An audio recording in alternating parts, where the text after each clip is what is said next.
Channel को subscribe करें और वीडियो नोटिफिकेशन के लिए बेल आइकन जरूर दबाएं। हेलो फ्रेंड्स, आज हम लोग इलाहाबाद हाई कोर्ट के ग्रुप सी हल प्रश्न पत्र को देखेंगे जो कि 22/7/2017 को संपन्न हुआ था। तो चलिए आज हम लोग उसके जीएस पार्ट को सॉल्व करते हैं। देखिए, पहला क्वेश्चन पूछा गया है कि निम्नलिखित में से कौन सा बॉक्साइट का सबसे बड़ा उत्पादक देश है। आपको ऑप्शन दिए गए हैं चीन, भारत, अमेरिका और ऑस्ट्रेलिया। तो राइट आंसर क्या हो जाएगा? ऑस्ट्रेलिया। ठीक है। नेक्स्ट क्वेश्चन पूछा गया है कि बांग्लादेश में तुरंत प्रवेश करने के बाद गंगा नदी को किस रूप में जाना जाता है। एक बार क्वेश्चन फिर से सुन लीजिए। बांग्लादेश में तुरंत प्रवेश करने के बाद गंगा नदी को के रूप में जाना जाता है, किस रूप में जाना जाता है? आपको ऑप्शन दिए गए हैं जमुना, पद्मा, तीस्ता और महानंदा। तो इसका राइट आंसर क्या हो जाएगा? इसका राइट आंसर हो जाएगा पद्मा। ठीक है। देखिए, होता क्या है कि गंगोत्री हिमानी से भागीरथी नदी निकलती है और देवप्रयाग में क्या होता है? देवप्रयाग में भागीरथी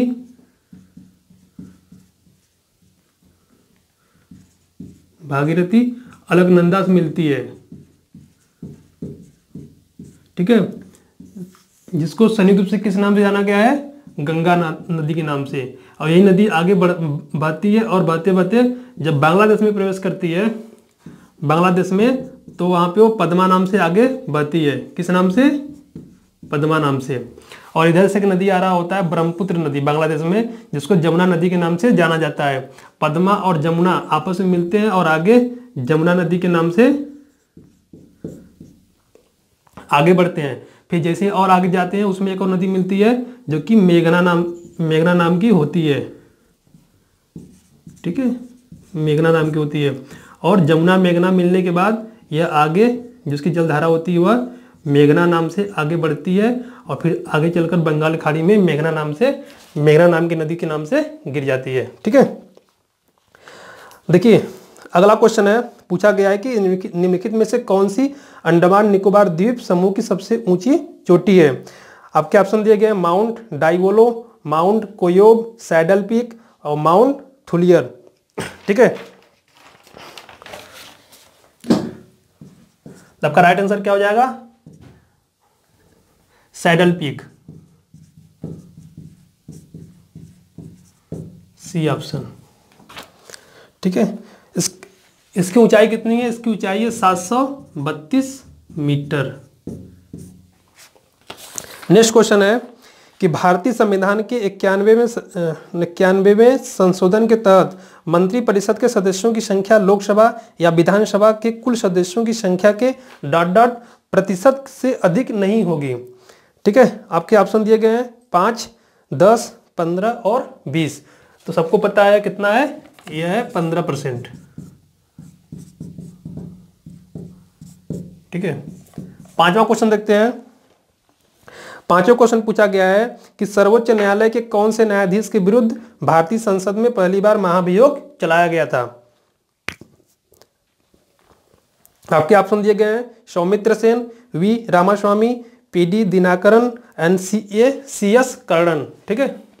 तो राइट आंसर क्या हो जाएगा? राइट आंसर हो जाएगा वी रामास्वामी।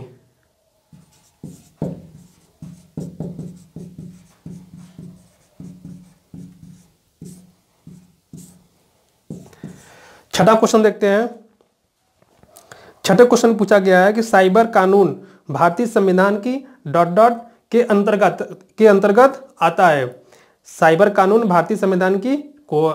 दिया हुआ है के अंतर्गत आता है। तो यहाँ पे ऑप्शन आपको दिए गए हैं संघ सूची, राज्य सूची, समवर्ती सूची और अवशिष्ट शक्ति। तो देखिए, जो साइबर कानून है वह समवर्ती सूची में आता है। समवर्ती सूची में ऐसे विषय रखे जाते हैं जो राज्य और केंद्र दोनों के लिए महत्वपूर्ण होते हैं और केंद्र की विधायिका और राज्य की विधायिका दोनों को इस पे कानून बनाने का अधिकार होता है। ठीक है। अगला क्वेश्चन देखते हैं। सातवां क्वेश्चन देखते हैं। सातवें क्वेश्चन पूछा गया है कि 1946 में संविधान सभा के उद्घाटन सत्र में अध्यक्ष के रूप में किसने अध्यक्षता की थी। आपके ऑप्शन दिए गए हैं doctor Rajendra Prasad, doctor Sachchidanand Sinha, C Rajagopalachari and J B Kripalani. देखिए इस क्वेश्चन को हम लोग पहले वाले वीडियो में भी पढ़ा था, ठीक है। क्वेश्चन क्या था, 1946 में संविधान सभा के उद्घाटन सत्र में अध्यक्ष के रूप में किसने अध्यक्षता की थी? Option doctor Rajendra Prasad, doctor Sachchidanand Sinha, C Rajagopalachari and J B Kripalani.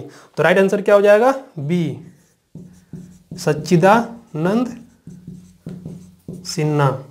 पिछले वीडियो में भी मैंने इनके बारे में बताया था, ठीक है। जब संविधान सभा की पहली बैठक हुई थी 9 दिसंबर को, 9 दिसंबर 1946 को, तो पहले इसके अस्थायी अध्यक्ष कौन थे? अस्थायी अध्यक्ष वही कौन थे? सच्चिदानंद सिन्हा।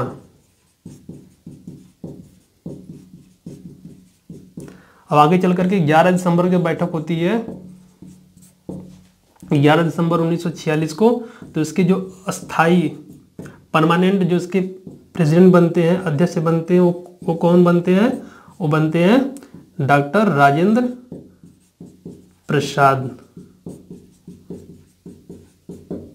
ठीक है। तो आपका राइट आंसर क्या हो जाएगा? सच्चिदानंद सिन्हा। अगला क्वेश्चन देखते हैं, 8वां क्वेश्चन देखते हैं। 8वां क्वेश्चन पूछा गया है कि प्राचीन गणित पुस्तक 16वां सूत्र द्वारा लिखी गई थी, किसके द्वारा लिखी गई थी? जो प्राचीन गणित की पुस्तक है 16वां सूत्र, वो किसके द्वारा लिखी गई थी? ऑप्शन दिए गए हैं आर्यभट्ट, ब्रह्मगुप्त, भास्कराचार्य और बौधायन। तो इसका राइट आंसर क्या हो जाएगा? बौधायन। 9वां क्वेश्चन देखते हैं। 9वां क्वेश्चन पूछा गया है, निम्नलिखित में से कौन सा लोक नृत्य जम्मू और कश्मीर राज्य से संबंधित है? निम्नलिखित में से कौन सा लोक नृत्य जम्मू और कश्मीर राज्य से संबंधित है? आपके ऑप्शन दिए गए हैं गिद्दा, कोली, धूमल और छऊ। तो गिद्दा जो लोक नृत्य है वह पंजाब से संबंधित है, कोली है वह महाराष्ट्र की कोली जाति जो मछुआरे जाति होती हैं उससे संबंधित है, और छऊ जनजाति जो छऊ लोक नृत्य किससे संबंधित है? वेस्ट बंगाल और झारखंड क्षेत्रों से, ठीक है। इसमें बचता है एक ऑप्शन धूमल। धूमल हमारा किससे संबंधित हो जाएगा? जम्मू और कश्मीर राज्य से। तो जो आपको क्वेश्चन पूछा गया था कि निम्नलिखित में से कौन सा लोक नृत्य जम्मू और कश्मीर राज्य से संबंधित है, तो कौन सा राइट आंसर हो जाएगा? धूमल।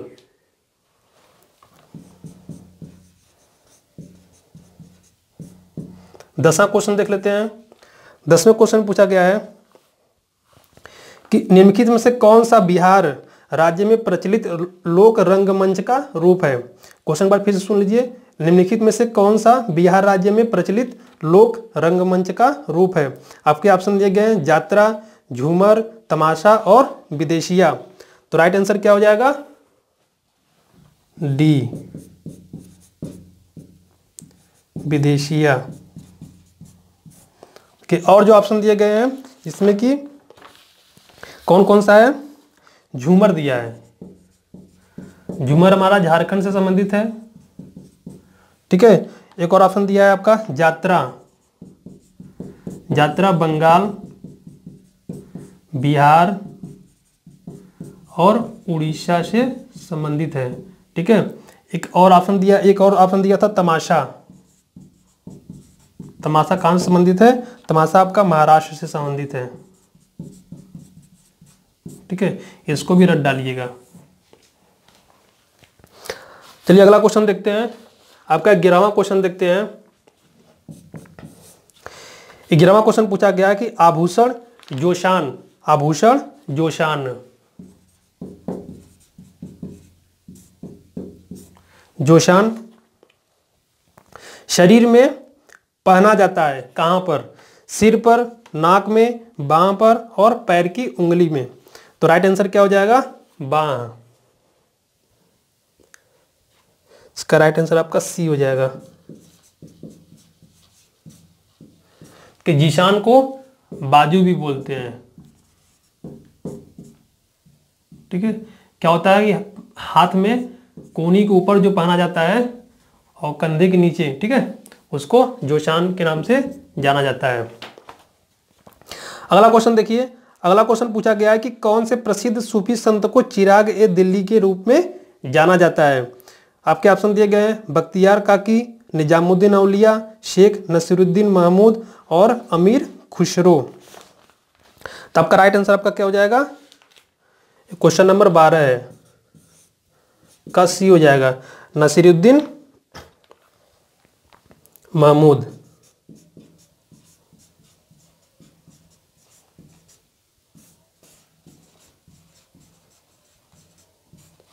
ठीक है, 13वां क्वेश्चन देखते हैं।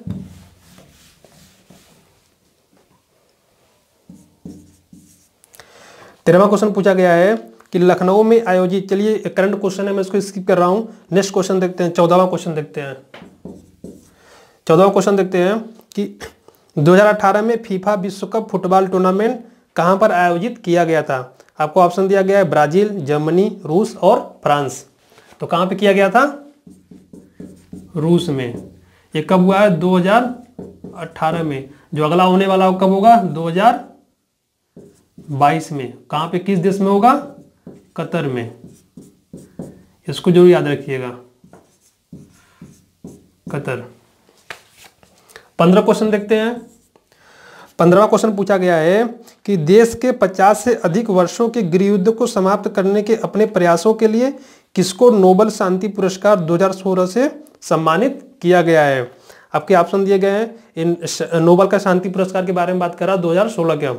तो आपके ऑप्शन दिए गए हैं Oliver Hart, Juan Manuel Santos, Bob Dylan and Yoshinori Yoshimi. तो राइट आंसर क्या हो जाएगा आपका, इसका राइट आंसर आपका इसमें बी हो जाएगा, जुआन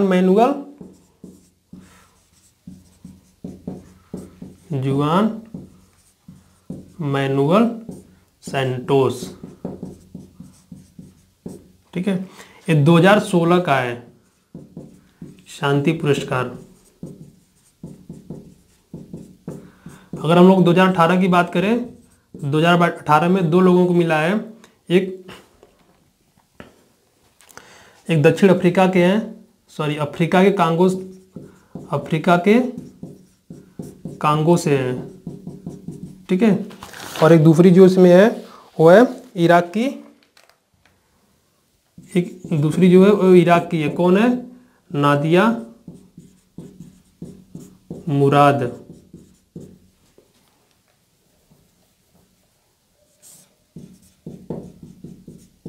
जो कांगो से है उनका क्या नाम है, उनका नाम है डेनिस मुक्वेज।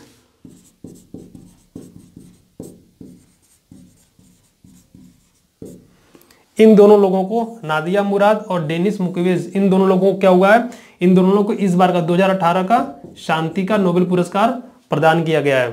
ठीक है, चलिए अगला क्वेश्चन देखते हैं। 16वां क्वेश्चन पूछा गया है कि प्लेइंग इट माई वे के रूप में किस महान बल्लेबाज की आत्मकथा लिखी गई है।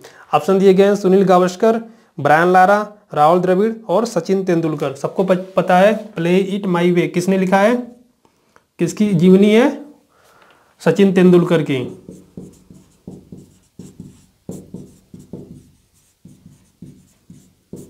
ठीक है, 17वां क्वेश्चन देखते हैं।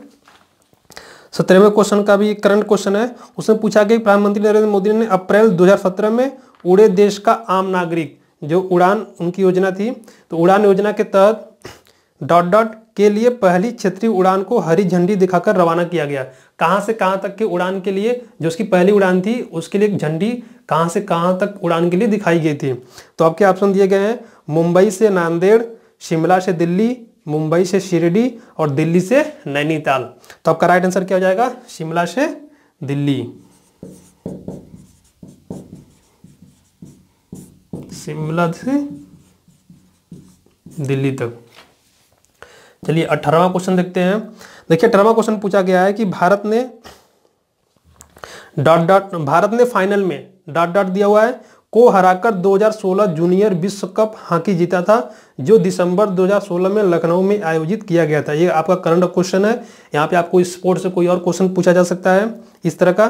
तो आपको जो इसमें ऑप्शन दिया गया था वह था ऑस्ट्रेलिया, नीदरलैंड, बेल्जियम और जर्मनी।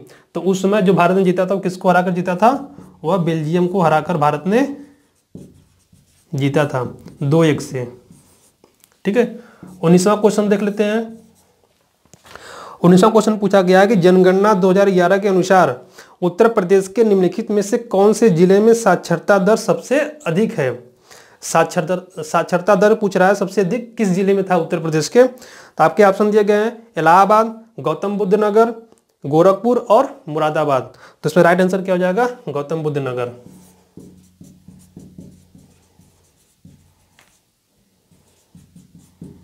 ठीक है, 20 क्वेश्चन देखते हैं। 20वां क्वेश्चन पूछा गया है कि एक प्रसिद्ध धार्मिक तीर्थ स्थल नैमिषारण्य उत्तर प्रदेश के डॉट डॉट दिया हुआ है जिले में स्थित है। यानी कि जो नैमिषारण्य धार्मिक स्थल है उत्तर प्रदेश के किस जिले में स्थित है। तो यहाँ पर हम लोग क्या देख रहे हैं, देखिए आपको ऑप्शन, पहले ऑप्शन सुन लीजिए। जो ऑप्शन दिए गए वो दिए हैं लखीमपुर खीरी, लखनऊ, सीतापुर और हरदोई। तो जो है नैमिषारण्य है धार्मिक स्थल है वो कहाँ पे है, वह है सीतापुर में। ठीक है, गोमती नदी के किनारे पर बसा हुआ एक धार्मिक स्थल है जो हिंदुओं का एक महत्वपूर्ण धार्मिक स्थल है। ठीक है, अगला क्वेश्चन पूछा गया है,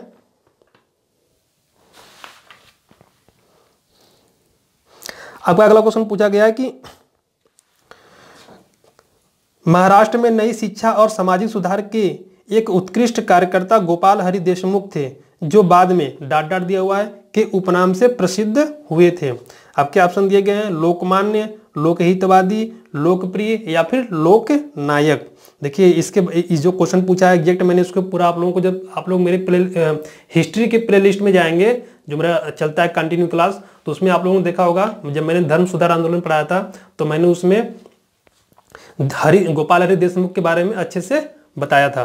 ठीक है, आपका 21वां क्वेश्चन क्या है, आपका 21वां क्वेश्चन पूछा गया है कि महाराष्ट्र में नई शिक्षा और सामाजिक सुधार के एक उत्कृष्ट कार्यकर्ता गोपाल हरि देशमुख थे जो बाद में के उपनाम से प्रसिद्ध हुए। किसके उपनाम से प्रसिद्ध हुए थे। आपको ऑप्शन दिया गया है लोकमान्य, लोकहितवादी, लोकप्रिय या फिर लोकनायक। तो राइट आंसर क्या हो जाएगा, लोक हितवादी। ठीक है, 22वां क्वेश्चन देखते हैं। 22वां क्वेश्चन पूछा गया कि कौन से मुगल सम्राट को जिंदा पीर माना जाता था। आपके ऑप्शन दिए गए हैं अकबर, औरंगजेब, शाहजहां और बाबर। तो राइट आंसर क्या हो जाएगा, बी औरंगजेब। ठीक है, 23वां क्वेश्चन देखते हैं। 23वें क्वेश्चन पूछा गया है, स्टार्टिंग में क्वेश्चन के डॉट डॉट दिया हुआ है, आगे लिखा गया है कि एक मुस्लिम राष्ट्रीय विद्वान थे जिन्होंने काहिरा में शिक्षा प्राप्त की थी और अपने अखबार अल हिलाल का प्रकाशन किया और प्रमुख राष्ट्रीय नेता बने।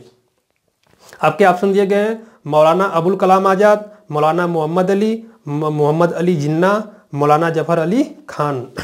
तो राइट आंसर क्या हो जाएगा, मौलाना अबुल कलाम आज़ाद। मौलाना अबुल कलाम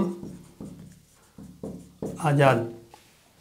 देखिए इन्होंने 1912 में उर्दू भाषा में अल हिलाल, उर्दू भाषा में उन्होंने क्या किया था, अल हिलाल नामक एक पत्रिका, समाचार पत्र प्रकाशित किया था। और आगे चल करके 1913 में इन्होंने अल बिलाग नाम से एक और पत्रिका, समाचार पत्रिका का प्रकाशन करते हैं। देखिए ये भारतीय राष्ट्रीय कांग्रेस के 1923 के दिल्ली अधिवेशन के, दिल्ली विशेष अधिवेशन,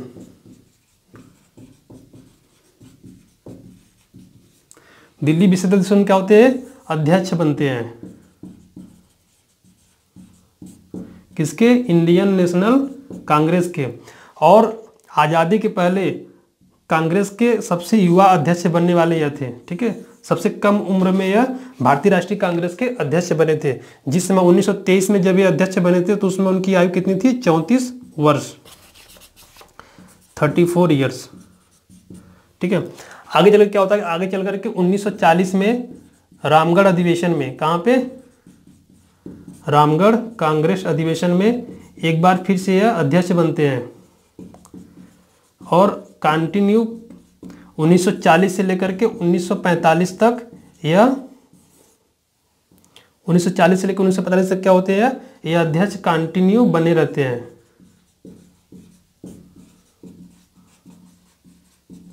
ठीक है, यानी कि आज़ादी की पहले सबसे लंबे समय तक यही अध्यक्ष बने थे। तो आपके इंपॉर्टेंट फैक्ट हो गए किससे संबंधित, मौलाना अबुल कलाम आज़ाद से संबंधित। ठीक है, इसको भी मैंने अपने क्लास में आप लोगों को बताया था बहुत अच्छे तरीके से, आप लोग जाकर प्लेलिस्ट में इसको एक बार फिर से देख सकते हैं। ठीक है, 24वां क्वेश्चन देखते हैं।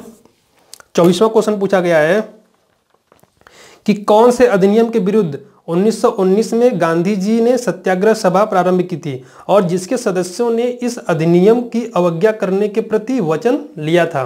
एक बार क्वेश्चन फिर से सुनिए, कौन से अधिनियम के विरुद्ध 1919 में गांधी जी ने सत्याग्रह सभा प्रारंभ की थी और जिसके सदस्यों ने इस अधिनियम की अवज्ञा करने के प्रति वचन लिया था। आपको ऑप्शन दिया गया है स्टाम्प अधिनियम, रोलेट अधिनियम, भारत उत्तराधिकार अधिनियम, भारत सरकार अधिनियम। देखिए मैंने इसके बारे में बताया था, कौन सा था, वो था रोलेट अधिनियम।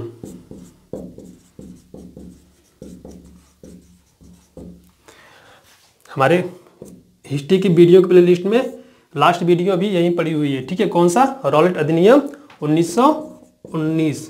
इसके खिलाफ गांधी जी ने 6 अप्रैल 1919 को क्या किया था, आंदोलन करने का निर्णय लिया था। ठीक है, और इसी रोलेट अधिनियम के विरोध में जलियांवाला बाग हत्याकांड होता है। कौन सा, 13 अप्रैल 1919 में जलियांवाला बाग हत्याकांड।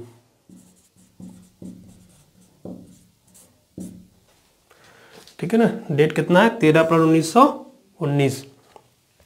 लास्ट क्वेश्चन देखते हैं, 25वां क्वेश्चन। 25वां क्वेश्चन पूछा गया है कि खान अब्दुल गफ्फार खान के नेतृत्व में पठानों ने खुदाई खिदमतगार समाज की स्थापना की थी जिसे लोकप्रिय रूप से ... कहा जाता है। एक बार क्वेश्चन फिर से सुन लीजिए, खान अब्दुल गफ्फार खान के नेतृत्व में पठानों ने खुदाई खिदमतगार समाज की स्थापना की थी जिसे लोकप्रिय रूप से ... कहा जाता है। आपको ऑप्शन दिए गए हैं नीली कुर्ती, पीली कुर्ती, लाल कुर्ती और सफेद कुर्ती।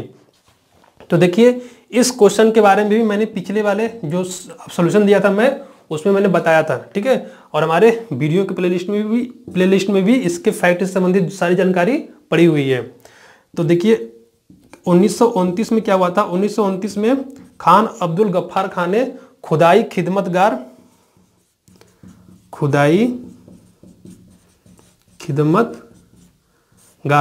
नामक एक संस्था बनाई थी और जिस समय गांधी जी सविनय अवज्ञा आंदोलन चला रहे थे उसी समय इन्होंने अपने संस्था के द्वारा एक आंदोलन पश्चिमोत्तर भारत के पश्चिमोत्तर सीमा प्रांत में इन्होंने मूवमेंट स्टार्ट किया। जो पश्चिमोत्तर सीमा प्रांत है यहाँ पे अपना आंदोलन स्टार्ट किया और जिसे किस नाम से जाना गया, जिसको लाल कुर्ती के नाम से जाना गया,